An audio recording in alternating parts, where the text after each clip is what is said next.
Agora, gente, vamos de novo para falar de Brasília, porque enquanto o Supremo Tribunal Federal prepara aquela lei do impeachment, eles querem discutir essa lei, o Senado já está se mobilizando para pautar um projeto de lei que atualiza a legislação. Janaína Camelo volta então ao vivo com a gente agora em tempo real.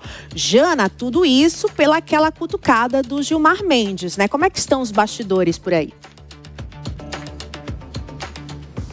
Exatamente, né, Márcia? Começou por aí.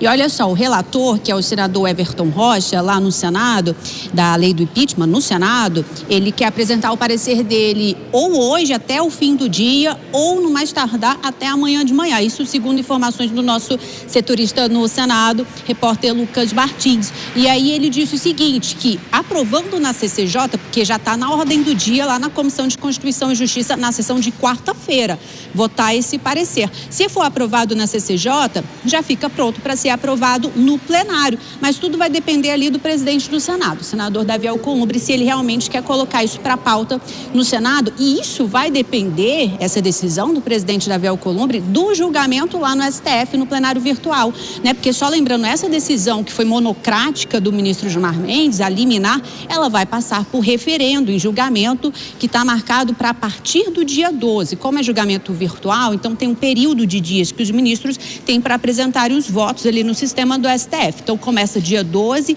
e termina dia 19. Ou seja, dependendo aí desse julgamento, esse PL ele pode ir para plenário do Senado só na última semana ali dos trabalhos do Congresso Nacional. Mas tudo vai ficar ali à mercê desse julgamento no STF. Essa lei do impeachment, que está em tramitação, essa PL, lá no Senado, ela estava parada desde 2023, ela faz alterações na lei do impeachment de 1950, que é justamente a lei ali que o ministro Gilmar Mendes fez alterações, né? E que pegou ali essa questão dele colocar que somente o procurador-geral da República pode apresentar uma denúncia para abertura de processo de impeachment contra um ministro do STF.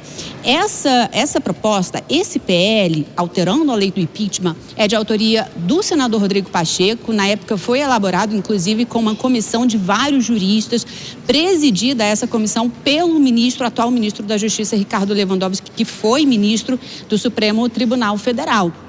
E aí, o que está proposto ali no texto, Márcia, diferentemente do que foi colocado a liminar pelo ministro Gilmar Mendes, é, por exemplo, no caso de quem pode fazer essa denúncia contra o ministro do STF para abertura de processo de impeachment. A lei do impeachment diz que pode ser qualquer cidadão. Nesse texto, nesse PL lá no Senado, diz o seguinte, que além de qualquer cidadão, também a OAB e também sindicatos. Então já é um pouco diferente dessa liminar do ministro Gilmar Mendes. Outra questão também que esse PL coloca é que no caso ali de abertura de análise de um pedido de impeachment, essa análise ela deve acontecer em até 15 dias. E isso para evitar que se acumulem vários pedidos como acontecem hoje, né? Hoje tem mais de 80 pedidos de impeachment contra um ministro do STF, a maioria contra um só ministro, que é o ministro Alexandre de Moraes. A única questão ali que é exatamente igual ao que foi decidido pelo ministro Gilmar Mendes, nesse PL lá no Senado, é com relação ao número de votos para a abertura de um processo de impeachment no plenário do Senado. Porque hoje a lei do impeachment diz que maioria simples já pode abrir um processo, ou seja, apenas 21 votos, 21 parlamentares. O ministro, nessa liminar, ele determinou que tem que ser uma maioria qualificada, 2/3. E aí esse PL lá no Senado também especifica isso, que é preciso ali uma maioria qualificada, 2/3. Só lembrando que além desse PL, tem aquele PL das monocráticas, que também foi uma resposta a essa decisão do ministro Gilmar Mendes, né? Estabelecendo ali regras para uma decisão liminar do ministro do Supremo Tribunal Federal. Segundo o nosso setorista Lucas Martins, lá no Senado, ele disse o seguinte, que isso já chegou lá no Senado, a gente sabe, foi aprovado na CCJ da Câmara dos Deputados na semana passada, assim que houve a decisão do ministro Gilmar Mendes, mas isso não deve andar nesse ano, segundo o nosso setorista, apenas no ano que vem, porque já está muito perto ali do recesso parlamentar e o senador Davi Alcolumbre não quer dar andamento nisso agora não, vai esperar um pouquinho e dependendo, no ano que vem a gente vê isso sendo discutido. Márcia. Obrigada, Janaína Camelo, pelas suas informações. Vamos rapidamente, então, com os nossos analistas do dia, Gesualdo Almeida e Acácio Miranda. Gesualdo, você sente o motivo real de Gilmar Mendes ter mexido nisso agora? Ou você desconfia? Tem alguma análise? Marcela, eu estou do lado da maior autoridade de impeachment desse país, aqui o Acácio Miranda. Dissertação dele de mestrado é sobre o assunto. Estou meio desconfortável para falar do tema, tá?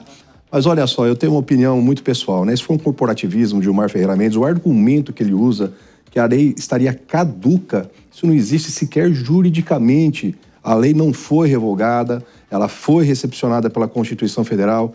Diverge um pouquinho aqui do Acácio. Essa lei foi utilizada por 2 momentos no país, para o impeachment do Collor, para o impeachment da Dilma, e vale para o impeachment de presidente, e não vale para os impeachments dos ministros do Supremo Tribunal Federal.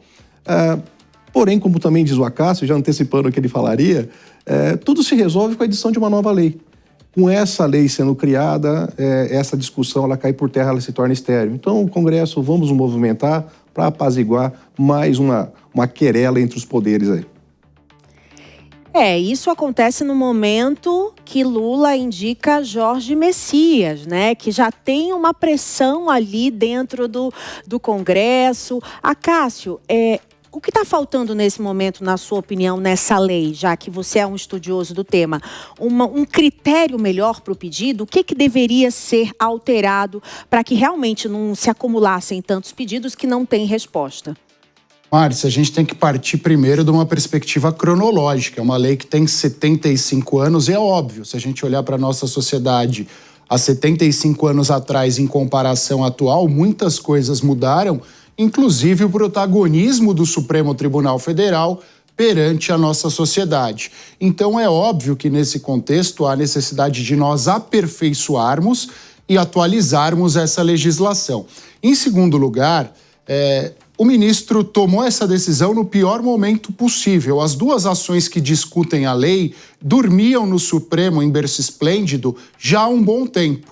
Sabe-se lá quais foram as razões para que ele tomasse esse posicionamento agora, mas fato é que ele jogou essa batata quente no colo do Jorge Messias e o Messias jogou para a torcida, usando um jargão do futebol, porque ele fez um gesto para o Senado e tomou um posicionamento em prol do Senado Federal. Mas eu acho que o Congresso, principalmente, tem uma grande oportunidade para acabar com todas essas discussões.